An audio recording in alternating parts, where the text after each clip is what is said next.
Welcome to another episode of our Traction podcast. This is The Next Wave. The Next Wave is a different take on our podcast where we're bringing back some of our most favorite guests that have either graced our stage or joined our podcast 10 years ago, 5 years ago, and we're going to revisit their topics to see do they still hold up in today's world of AI. Traction is brought to you by launchacademy.ca, one of Western Canada's main tech hubs and an international accelerator program that provides you access to the Canadian Startup Visa, as well as Boast.ai, your go-to partner for R&D tax credits. We're back with another episode of the Next Wave podcast. Today's guest is Brian Rothenberg. He is a VC with Defy.vc and a great guest from Traction's past. He was on our stage in 2017. He has a distinction of having one of our most popular talks in 2017, but also his video on our YouTube channel has well over 100,000 views. Brian, welcome back to Traction. Thanks, Ray. It's great to be back and I really appreciate it. I had fun on stage and now it's great to revisit things here. All right, I'm going to get through your bio here. Brian is a partner at early stage venture capital Defy.vc. Previously, Brian held leadership roles through every stage from founding all the way through IPO. Most recently, Brian was at Event for 6+ years, from startup through public company, serving as a VP of growth and running a $100+ million revenue line as GM. Brian founded a VC-backed startup, SkillSlate, which was acquired by TaskRabbit, which eventually was acquired by IKEA. Brian has also been an angel investor and advisor to dozens of startups as part of Sequoia Capital's Scout program, First Round Capital's Angel Track and Export Network, and Y Combinator's Growth Council. Brian, give us a little bit about DeFi. What are you guys doing at DeFi? I shifted from the founder operator path where I spent over a decade to full-time investing. And so I've been on the team at Defy for 6 years now. We're an early stage venture firm. We tend to lead or co-lead rounds from pre-seed, seed, and Series A is the core of where we focus. We've raised about $700 million so far over the course of 3 funds. We're investing out of a $300 million vehicle right now.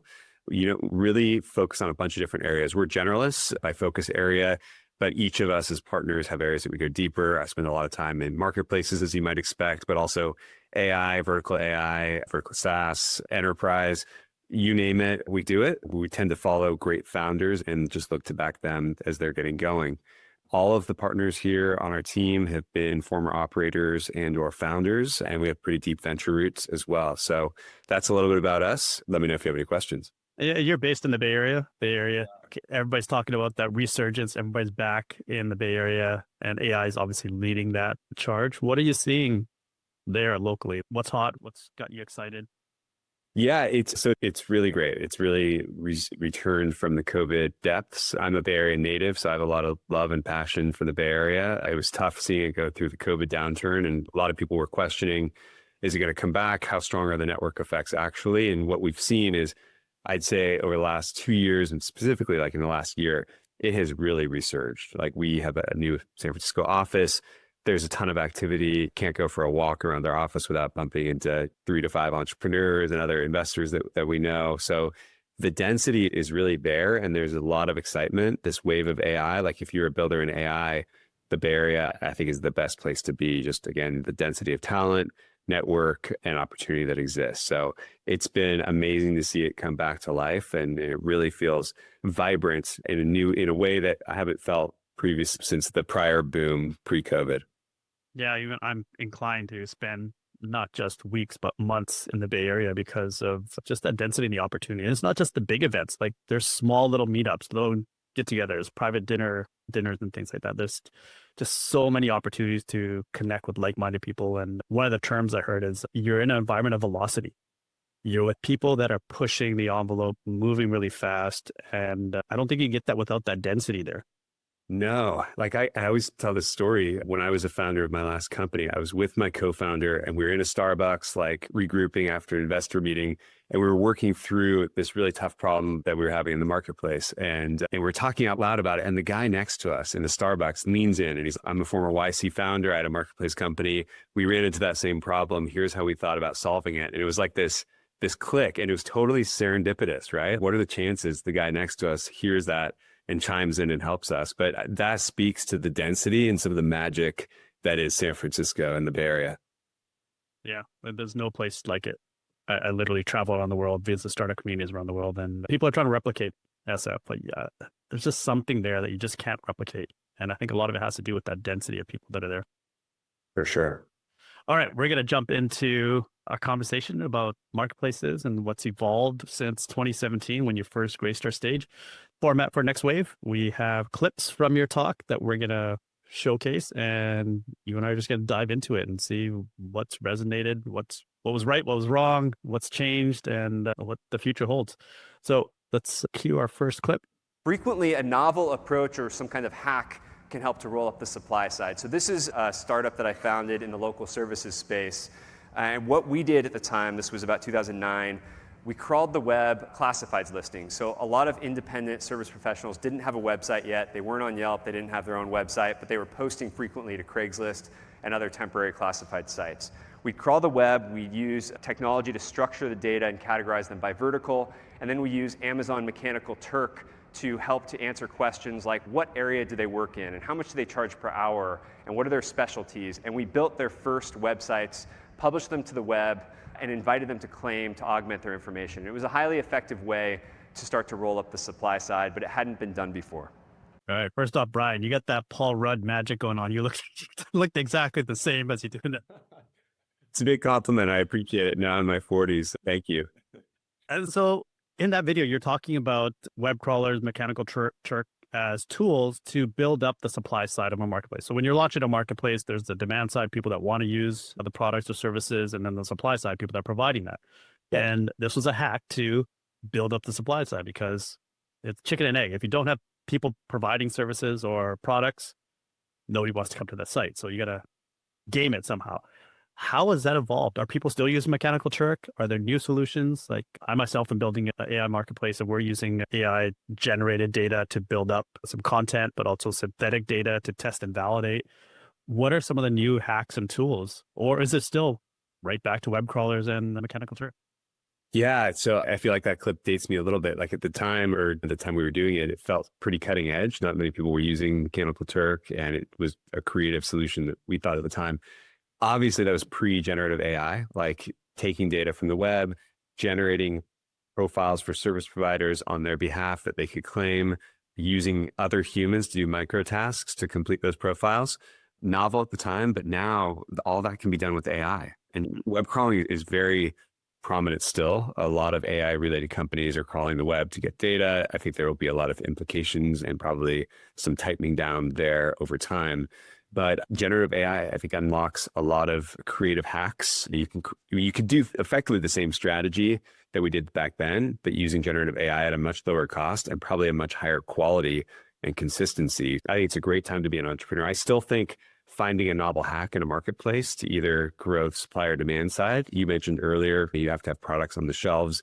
So I still think generally leading with the supply side first approach makes sense, but really applying automation and AI to whichever side of the marketplace is most constrained and needs a little bit of greasing of the wheels, I can go a long way today. And it's pretty exciting to see.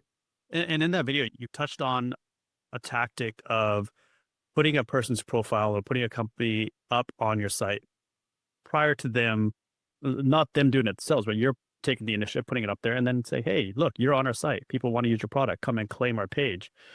Is that still a tactic? Are people still taking the initiative to put the service providers or products into their marketplace ahead of the first engagement with that person? Yeah, I think it's a balance of finding the right amount of friction to get the network participants to participate. And so our thesis in that was it feels very overwhelming for a service pro who's out in the field doing services, et cetera, to sit down, create their own profile. It may take them an hour, et cetera. So can we just get them started and reduce the barrier to a point where if they have a starter profile and they can click to claim it and just finish out or correct any imperfections, that it would convert at a higher level. And there was also the benefit that we actually would start sending demand or people who were looking to book to these professionals before they maybe even claimed. So that carrot of here's a new job, that was often a pretty powerful hook to pull them in and get them to activate more or less. I still think that exists. I think, again, we found that the quality went up greatly. Like you can't just book somebody who's not engaged on the platform. Getting them to do the basic amount of work and have them buy into the platform was still important. But again, lowering the initial barrier and getting them to progressively add more, make their profiles better as they saw more and more value. It was a pretty worthwhile strategy. And we've seen that happening today across other categories in other contexts. Oftentimes now it's the generative AI creating these starter profiles or the seed set of content or data, but definitely still a viable strategy. And I think it's also, so you get them 90% there, say, hey, come and claim your profile. I think it's lost on a lot of people. These are small businesses, and I've owned small businesses myself. Like, you are inundated with so many responsibilities. You're the CEO, you're the CTO, you're the CFO, you're the janitor, you're the HR person. So you've got all these hats to wear. And now I got to take on marketing, business development as well. So if you're able to get them 90% there, say, hey, this is your profile, take it on. And I think what I've seen and what you just touched on is you have generative AI. So that person may not like the profile that's up there, and they don't have the time to try to write a copy, but hey, there's a generative AI button, say, hey, let me write it for you. Yeah. And you're seeing that more and more in different applications where, hey, let our AI fill in the information for you, or here's our suggestion, or you can use Grammarly and it fixes your grammar. So it just makes their life simpler and easier to get to that endpoint of, I just need more business. I need more people to use my product.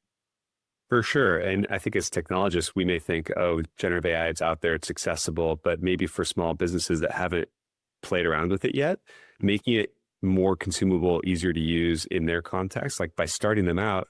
And then I liked what you said, maybe there are tools like a button like, hey, don't like your description that we tried for you, regenerate, or write a quick 2-sentence summary and we'll make it more robust. But I think there are ways to create almost like training wheels to onboard more people to use AI in a way that serves their businesses and helps them. Yeah. And I think you touched on another thing. As technologists, we probably thinking 20 steps ahead of what actually is relevant to that small business owner. We're thinking, okay, you can build your own app with AI. You can have this type of user experience and these customer follow-ups, build a whole funnel. Whereas they just need a tool to help them write copy. Or I'm not a good photographer. I don't know how to take pictures. Take a simple picture and your AI will generate 20 different options for you to use as your product image. Simple things like that just, again, as a small business owner, somebody that was formerly an accountant, that's now a baker trying to run a bakery and showcase the croissants that they're making, just having AI to be able to generate awesome ad copy that they can use in Instagram ads and stuff, that's a game changer for them. Whereas for us, we're thinking you can have an app that's going to give you this great user experience. No, I don't need that. I just need somebody to help me make great ads. For sure. And this ties to another trend that we're seeing with AI, being that where people have typically paid to use software, right, on a SaaS-based model, there is a trend towards more products and services charging on a per outcome basis. So if you know your end target customer, you understand their pain points and what outcome, what solution they need in the end, you can charge them on a variable basis on the output, the problems that you're solving for them. So it creates a new, interesting usage-based, outcome-based pricing model that actually, if you deeply understand your customers, it can make it actually lower friction for them to adopt because they only pay when the outcome is a solution that they need. Yeah. And again, AI's doom and gloom is going to take jobs, but because you have AI doing the work, you can actually build in those type of models because you're no longer burdened with hourly wages or monthly salaries on these individuals that you need to cover the cost somehow. But if AI is doing the work, if it's automated, that business model of, you're only going to pay per usage or pay per outcome is actually viable. Definitely. All right, we're going to jump to our next clip. And this is along the same track around marketplaces. Building things that don't scale. That's something that we've heard lots of times, and you reference this in your talk. Let's jump to the clip. We sold our business to TaskRabbit, and it was a pretty good outcome, but Thumbtack is now $1 billion plus valuation company, and their approach to building up the supply side and local services was to crawl the web as well, but they built out a 300-person team in the Philippines to actually manually email a lot of these service providers, invite them on the platform, engage in a dialogue if those service pros had any questions. And ultimately, I would say their approach in the long run was much more successful. Reid Hoffman, founder of LinkedIn, once said, the only way to scale is to do things that don't scale. And I think that's sometimes true, especially in building marketplaces. So again, we talked about AI, generative AI, and all these new tools. Is that still relevant to build things that don't scale? With AI, can you not make everything scale? I think you can't make everything scale yet. At some point, you probably will, but you can sure do a whole lot more than you used to be able to do. Like the whole premise of Thumbtack building a 300 or 500 person team in the Philippines to just brute force the network and make matches and get these profiles created is crazy in today's world, right? Because now you could use generative AI for probably, I would guess, 80 to 90% plus of those tasks. Having that in your pocket today as an entrepreneur, whereas, gosh, previously you had to literally I remember Jonathan Swanson, the founder of Thumbtack, he would go travel to the Philippines to manage his team, get them going, spent so much time on it, and it was a huge cost and overhead. That goes away with generative AI. I still think you have to do things that don't scale. I still think that there is a place for human touch, and AI is great, but it has not yet gotten to the place of replacing humans. And I'll use an example. I'm an investor in a marketplace business called Safara. It's a travel site focused on Gen Z and millennials, trying to create a cooler, more unique brand for that audience and doing some other interesting things behind the scenes.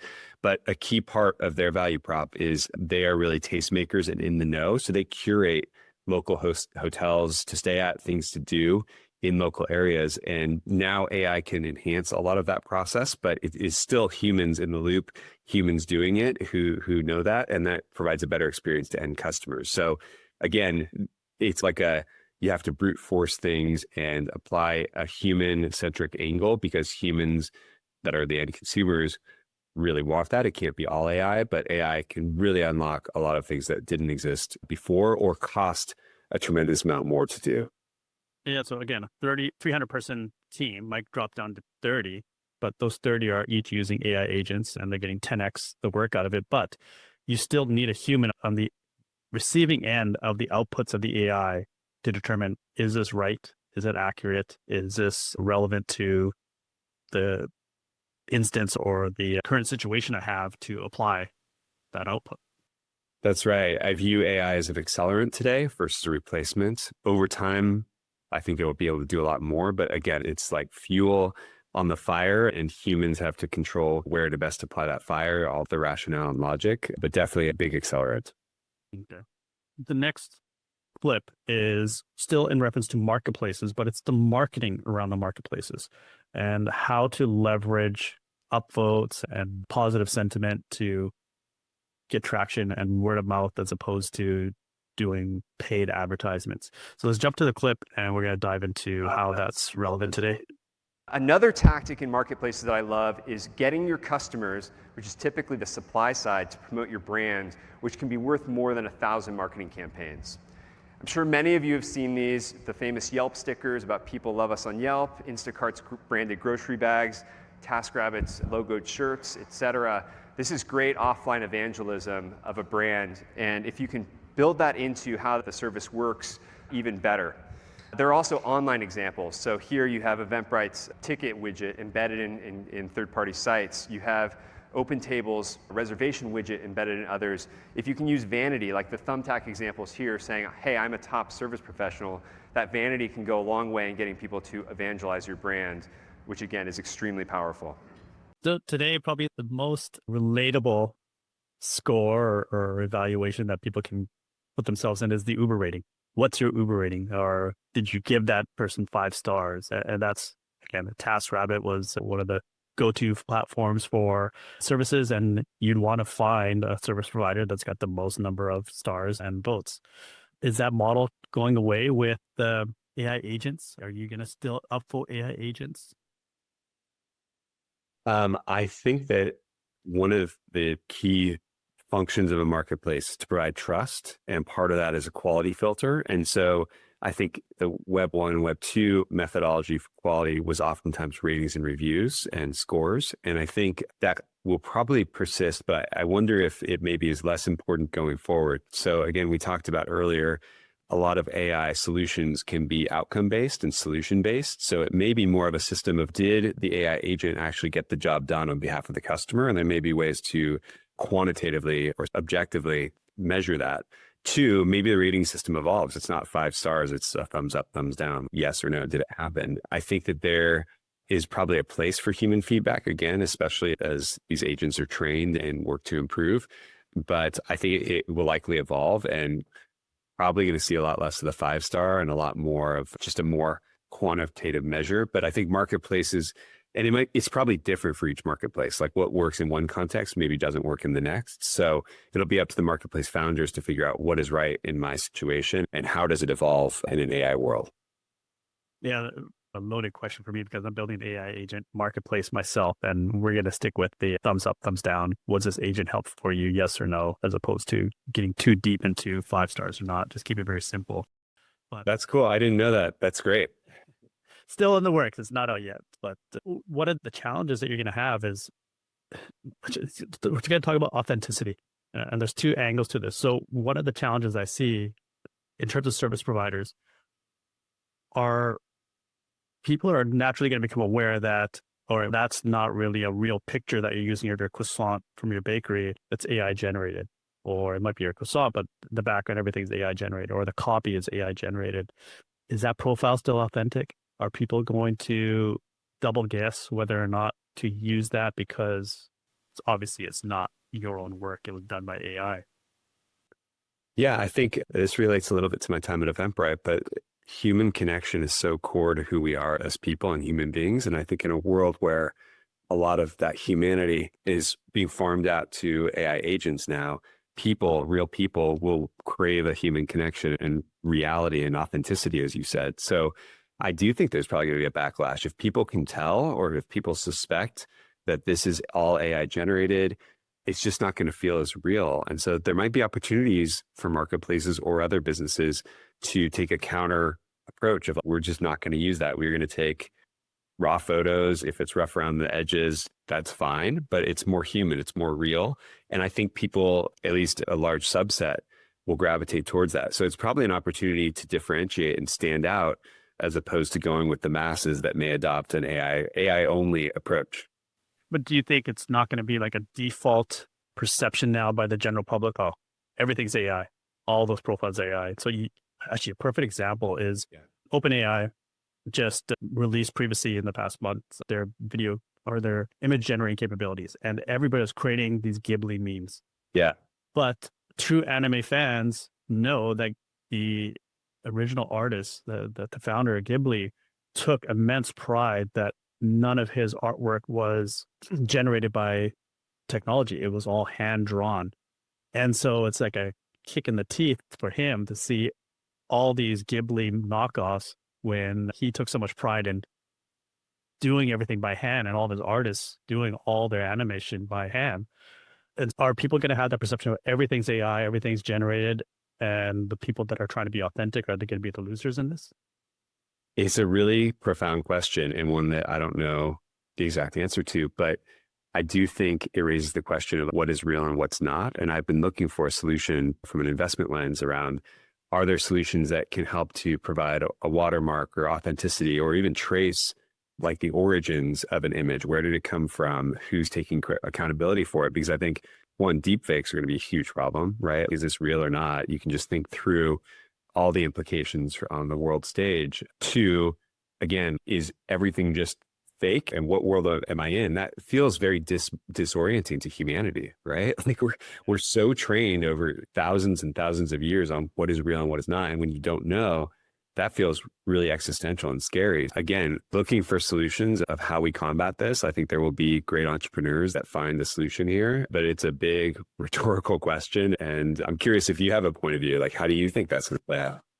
You said that what popped in my head was right now, I grew up always giving people the benefit of the doubt and saying, yeah, that person's friendly, or that person's being authentic, that person's being real. I think we're slowly shifting towards doubting before we give people the chance to prove us wrong. And so there definitely is, that was going to be my other line of questions, say, around this authenticity is the other side of the marketplace where you're getting endorsements. You mentioned deep fakes. So you're going to have fake reviews. You're going to AI generate reviews. People are going to, and we've already seen this on Amazon, people going in and farming out different reviews from real individuals, but they're basically saying they pay for the product, but they didn't. It was shipped to them, and it's just for reviews. That's just going to be done en masse now because you're able to generate AI fake reviews. So where are the watermarks? Where is that technology to help filter this out? So I have a few thoughts. One is, I think you're probably right. People just start to default to, this is probably fake unless proven otherwise. And so I think there probably are opportunities for maybe like trust infrastructure companies. There could be ways, I'm a big fan of blockchain technology, but like people's identities are verified. They're qualified as a real person. And then it tracks their behavior over the web, reviews, et cetera. and maybe flags this is a validated human, and you can see the whole chain of validation and activity. And then maybe over time, marketplaces or otherwise, they really work to boost those verified identities and their points of view, and just put in the background all the fake stuff or stuff that's perceived to be fake. So that could be a solution. There are probably many other flavors, but I think you're probably right. Over time, we just get flooded with info, and baseline defaults here. This is probably not legit or not authentic.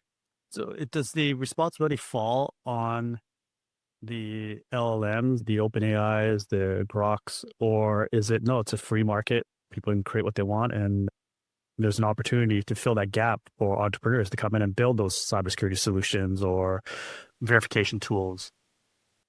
I think if you look at past platforms, there's a certain amount of, hey, you can't enable things that are illegal, or you need to have basic protections, I would say. And a big question in AI is copyright and patents. And you mentioned Studio Ghibli, like, where does that author's content ownership over these knockoffs? Like, where do we draw the lines? And if I think about OpenAI and their image model 4.0, I think I recently over the weekend was playing with it. I asked it to create like my kids as Super Mario Brothers characters, and it wouldn't do it. It recognized that's a copyright protected. Yeah. So clearly they're building in guardrails. Can they ever close every loophole or every edge case? No. I don't know. There will probably be new policing models. I think we're seeing lawsuits happen already that may push people who are violating those to not do it as much, but it's just going to be a constant game of whack-a-mole, I think, as this new technology just becomes pervasive, even beyond where we are today. Yeah, because it's not just company to company, it's country to country, it's different cultural norms. Hey, like my friend Lloyd, who's my co-founder. Yeah, I'm always great. He's got this whole theory about like scarcity mentality. When you come from certain countries where you had nothing, you operate differently. Like when you're in North America, it's like, we've got an abundance of not just opportunities, but resources and cultural exposures and whatnot. But you're coming from a war-torn country where you had scarcity for food, for mentorship and money, or whatever it is. You function differently. And so when we come into what's ethical and what isn't ethical, it's subjective. And some countries or some companies will say, no, I got to be first to market, so I don't care about having these guardrails in. Whereas some in North America with pressure, social pressure and whatnot, say, no, we need to make sure that we're protecting copyright. We're making sure that we're watermarking everything that's going to be generated. Yeah, I certainly appreciate that point. And I think it dovetails into regulation and like, what is the right level of constraint and making sure people are playing by the rules, but also acknowledging this technology is borderless, as you said. It's going to happen somewhere. And so I think making sure America and other free nations are able to innovate and the pace of innovation can maintain with the rest of the world, I think it's a fine balance and one that we're working to figure out. Yeah, definitely have some smart people up there trying to put in the rails, find that balance. But as you said, it's a fine balance and it can teeter-totter either way, day to day. All right, we're going to jump to our last clip and break away from marketplaces and talk a little bit broader strokes around the world in general. When the pivot launched, literally this is a headline from TechCrunch with your logo in flames. That's definitely not what you want to see. It doesn't feel good. But as most big changes in a company, for one, people were passionate about the service and they were expressing their feeling of loss about the old model. But also these things tend to pass. And what we found is that the people complaining were these active task rabbits who liked the old model. What ultimately happened was the demand side that I talked about, they were much happier with the new model. And it solved the core demand side pain points. It shifted that surplus goodwill from the supply to the demand side. And ultimately growth for the overall business re-accelerated, which was very positive for them. That clip is obviously specifically talking about marketplaces, but we can take that at a 10,000 foot level and talk about just change in general. Enterprises adopting AI obviously is a big change. Cybersecurity threats and needing, just as we talked about, needing to address deep fakes and whatnot. How are people adjusting to change in today's world? It is pretty fascinating to watch. I've always been interested in psychology growing up, and I think that there are going to be some pretty profound shifts over the next several years. Organizations have many different points of view and people. One thing I learned in managing teams is like when change happens, everybody moves through the change curve at different speeds. And some people are probably some of our friends, like technologists super far on the cutting edge. They're already like where the rest of us are going to be someday, but it's going to take time for all of us to process. And I think a lot of people are going to go through different stages. Like oftentimes there's fear of loss leads to anger. So we're going to see some people really emotional as we go through these shifts with AI. You're going to see people make a ton of money. You're probably going to see some other people suffer a little bit more by certain jobs going away or changing dramatically. So it's just going to be this wave of change unlike anything we've ever seen. And I can't possibly predict all the outcomes, but that's kind of like the realist or maybe in some ways pessimistic point of view. I also think it's going to create tremendous opportunity. There's a lot of talk about job loss from AI, but I think there will be a ton of new professions created that don't exist today or at a meaningful scale. And I could provide a few examples. Like there will be, in my opinion, many nuanced vertical-based LLMs where experts will need to train those models and give constant feedback. And so I think there will be like AI trainer roles where you're responsible, you're a domain expert in an area, you're training that model and constantly giving feedback. And that job doesn't exist today. So that's one of many that will probably come out of it. And then as our economy becomes more efficient through AI, I think there will be a lot more time for people to go back and do what they do best, which is be creative, pursue passions more broadly, and still be able to make a living in different ways. Yeah, just that change curve. When we started Launch Academy in 2012, and then we started Traction in 2014, one of the premise behind why we wanted to build these platforms was Silicon Valley is the heart of tech in the world. But these second tier and third tier markets like Vancouver, Portugal, or Dubai, or wherever you might go around the world, the change curve was probably 2 years behind. Like you look at mobile is big, and then SaaS. What we were seeing in Silicon Valley wasn't hitting the market or developers in these second tier markets until 2 years later. Now that's gotten a little bit closer and closer, but I think today still what we're seeing happening with AI and the innovations that we're seeing out of Silicon Valley, you're not seeing it at the same pace in these other markets. And this goes back to that velocity discussion that we have and the density, but people are hitting the change curve at very different times. And so large corporations, knowing that they have to do something about AI that's coming down the pipeline, some will react faster than others, but that mentality, do you feel that mentality is there where people are more receptive to change or more receptive to adopting technologies, or is there still a big barrier for us to overcome? I think that I think people have come to grips with the fact that AI is real and it's here and it's going to be impactful and meaningful. And I think companies and people are open to it in a new way. I think we've gone through a phase of like, there was a period of time where boards were asking every company CEO and leadership teams, what's your AI strategy and what are you doing? And so a lot of companies were testing a bunch of things. There was a lot of test budget to be spent on AI. And so there was a period where startups were the beneficiaries of that, where they collect fees and there was a reasonable willingness to pay. Seemingly, we have seen a trend of some of that test budget starts to dry up. And again, we talked earlier about outcome-based pricing and that being a trend in AI partly because the test budgets are drying up a little bit. So anyways, people seem willing to adopt and try. People have come to embrace the fact that AI is here to stay and is real. And I think companies are increasingly looking to AI to solve their core problems. I think there's still a ton of questions around data privacy, threats from AI at certain companies. And so it's like a cautious, let's see, but there are more companies, like we're investors in a company called Udea, which is a legal AI company that works with mostly Fortune 500 companies. They create solutions that are keeps the data all on-prem with those providers. It doesn't feed back to the core company to be used across other customers. So it's very enterprise first solution. I think we'll see more of those pop up in different verticals because the needs are just different, but entrepreneurs are rapidly innovating and finding the right solutions across a bunch of different areas, which is really exciting. And you touched on jobs. There's obviously doom and gloom, AI is going to take our jobs, but there's the other side of the coin where, all right, a workforce may be readjusted down from 300 to 30. What about those 30, we talk about the 270 that lost their jobs, but we don't really talk about the 30 that are still there, that are now working with AI, that either are far more productive or are advancing their own skill sets because they're able to leverage AI. Any thoughts on that side of the coin? Yeah, it's a good question. For a long time, companies would talk about how many employees they had as like a measure of success. Oh yeah, we're now at 1,000 people. Like those days are behind us.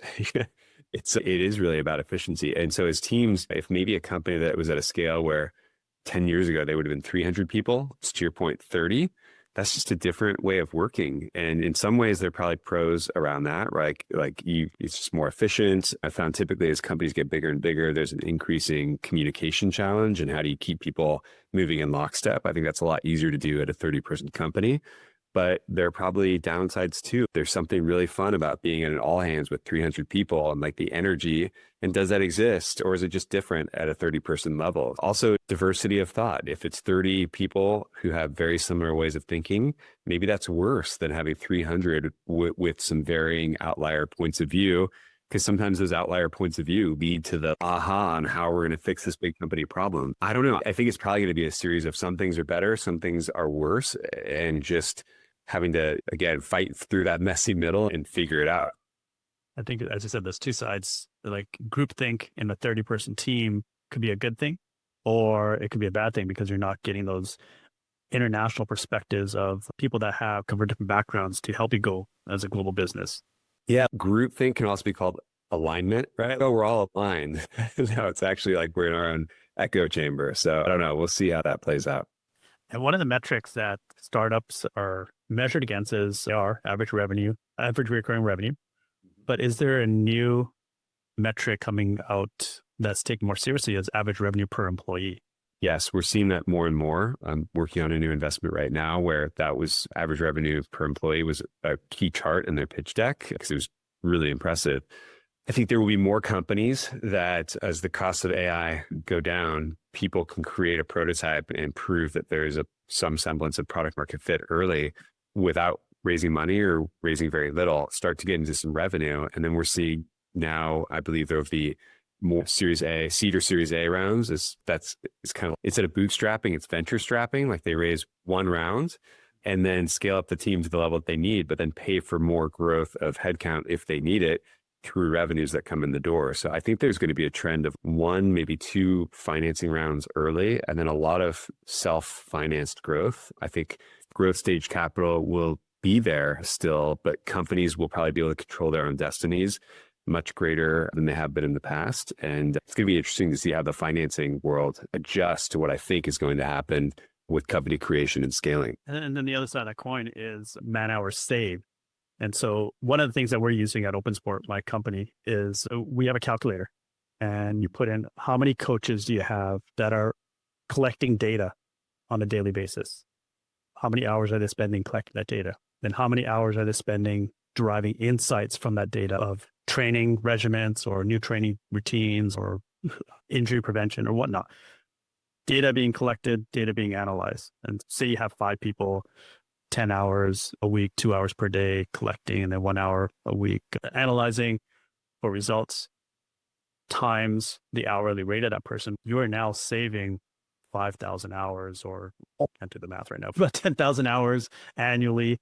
Instead of firing 2 coaches, you're not going to fire your coaches, but those coaches can now actually do what they're trained to do. And what they love doing is actually getting in and working with the athletes as opposed to sitting behind their laptop trying to crunch all this data and tie all their different data sources together. And so that metric for us isn't just about how much more revenue are you getting, it's how much more time are you recovering from your employees, their highly paid employees, your highly skilled employees out of this mundane day-to-day work and putting them back to what they love to do, which is working with the athletes and going out and winning games.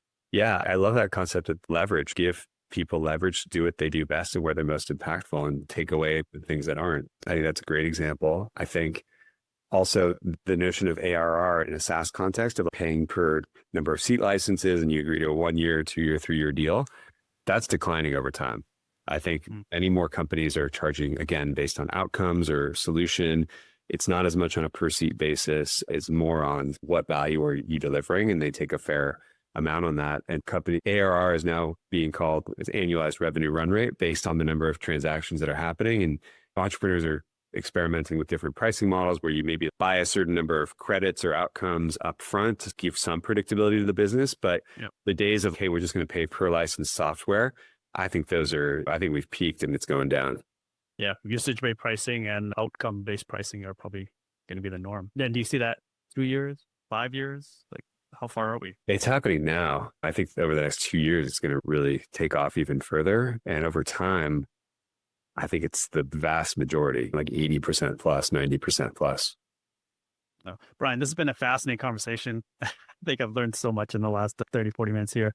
We always like to end our podcast with a call to action. What can our audience do for you? What can our audience do for Defy.vc? Thank you, Ray, for having me. It was awesome to talk to you and really fun to be back on. The best thing is if you're an entrepreneur building something in marketplaces or otherwise, would love to talk. We're always looking for great founders, either via referrals or reach out to us directly. My handle on X is @Brian Rothenberg, and you can find me there or on our website, Defy.vc. Awesome. Thanks, Brian. This has been an awesome conversation. Thank you, Ray. Have a great day.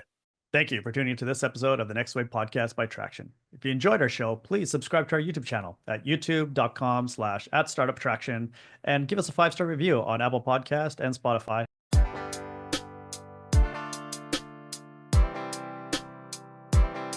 I need some traction. You need some traction. Let's get some traction. This episode is brought to you by Boast.ai. Each year, the US and Canadian governments give out billions of dollars in R&D tax credits and innovation incentives to fund businesses like yours. But the application process is cumbersome, prone to frustrating audits, and receiving the money can take up to 16 months.